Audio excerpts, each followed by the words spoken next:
Hey, today we're going to talk about how to prevent arguments and if they do happen, what to do about them. So stay tuned. Hi, Janice Wheeler here, president of The Art of Management. We're a consulting company that works with healthcare professionals from coast to coast in Canada and a few clients in other places. Today I wanted to talk to you particularly about an issue that does come up in practices and does come up in your personal life, and that is arguments. And there are different kinds of arguments. There's ones where people say things to you that hurt and you don't even argue back. You just hold it inside, let's say. Or, you're afraid to make an argument by correcting somebody or trying to change somebody.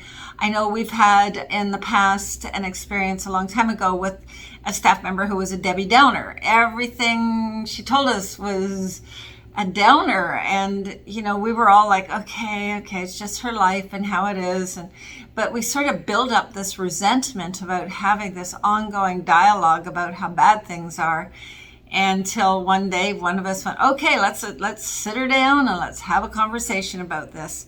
And it's really funny because it completely changed her to actually know that we didn't like it, that we wanted to hear good news. We wanted to hear positive things, and bad things could stay outside the door.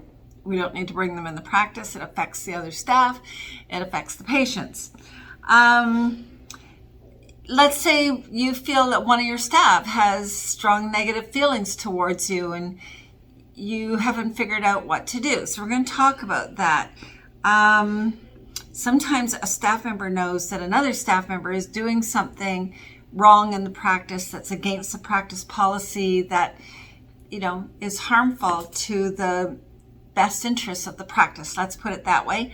And they're afraid to take it up with the person or to report on them.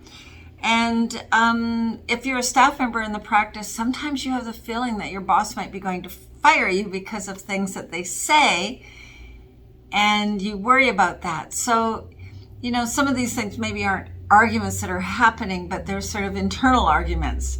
And I thought it would be good to take those up and have a little look on it, because you can feel very miserable and very uncomfortable having these things on the back of your burner, on your back of your mind. I was going to say on the back burner all the time. And so you're not sure about your observations, whether they're correct, or maybe you're not sure the best way to handle the situation, that sort of thing. So I thought we'd go over with some ideas on this. So I've got some notes that I'm going to go over with you. Let's take up number 1. This is an important point. It is better to say something than nothing at all. Communication is what solves all arguments. Sooner or later, if you communicate thoroughly enough and equally on both sides, you're going to resolve the issue. This is rule number 1. Leaving it festering inside you only wrecks your life and makes you miserable. So let's use communication to solve it. Number 2, don't take up the matter when you're mad. Let's say you and somebody else in the practice or in your life have a tiff. And, sometimes it's a yelling match. It can happen. I've seen it and heard it. So what do? Don't try and solve it when you're in the heat of it. Say, one of you has to say to the other, I don't care which one, or both of you disagree, hey, you know what? This is not the way to solve this. Let's take a breath and go in different directions and have a walk or something, go around the block and come back when you're not mad anymore, and you can sit down and rationally resolve the issue, because communication will solve it. But you can't do it when you're mad and angry and saying things that you don't mean, or things that aren't quite true, and exaggerations happen and so on. So it's much better if you do that. You might even want to rehearse what you want to say to the person before you come back in the room. All right, number 3, don't take it up in front of other people. If you have an upset with somebody, take it up privately. It's a private issue and it's nobody else's business, and it will resolve easier if both of you are communicating well with each other about it and you resolve it That is much better than having a third party get involved in it and try and straighten it out for you, which often only makes it worse. So number 4 is keep your communication to the other person upbeat and positive. If you have negative feelings of, oh, this is never going to resolve and I don't agree with her, she's wrong about everything, and you have all of that attitude going into the attempted resolution, it's not going to resolve. You know what I mean? You have to actually not project those negative things, but have positive, like, this is going to resolve if we communicate. We can handle this. We're big beings. We can hold on. We can handle this. All right. So number 5, if you feel that someone is mad at you, politely ask them, are you mad at me or something? Find out what it is. Like, really want to know. And when you have asked them that and they're answering you, don't interrupt them. Let them get it all the way out and just show that you're listening really well. Don't make faces. Don't go, oh, great, and sigh or anything else. Just pay really close attention to what they're saying and hear what they're saying and process it as you go. You might be surprised that they say, oh, you know what, I'm not mad at you at all. It was just something else was happening, and no, I'm not mad at you. In which case, life goes on and you feel happy. Okay, number 6. If you perceive that there is a whispering campaign about you going on behind your back, this is tricky when it's a number of people involved.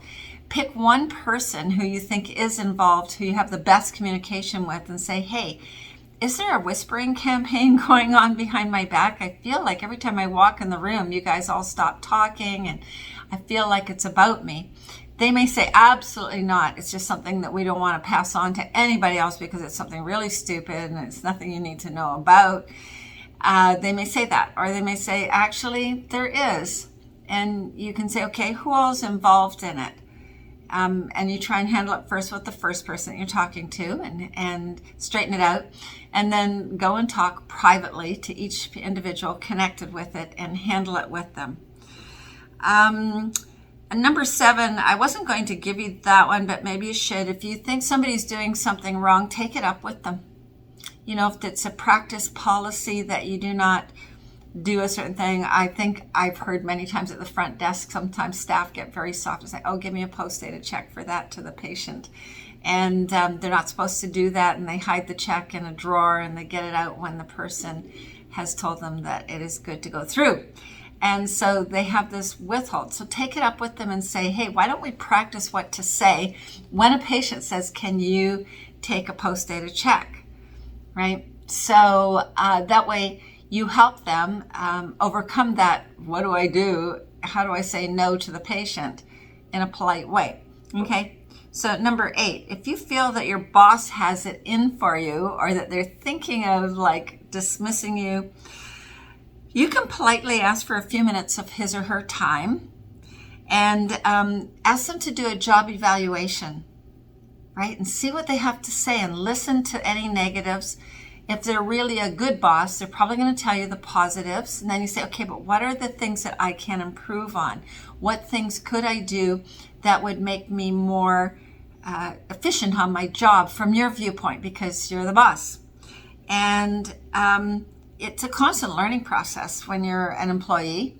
And I can tell you, as the boss of a company with staff, it's a constant learning process for a boss too.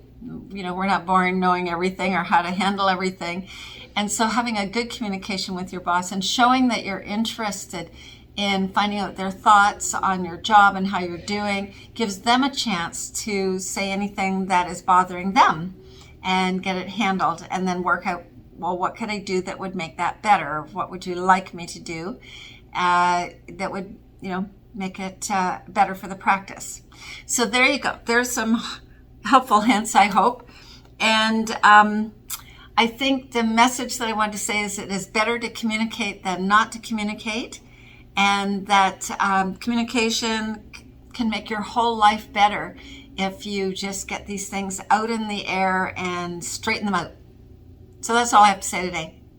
Stay tuned. Give us a like if you like this, and pass it on to other people if you liked it and think it would be helpful for them.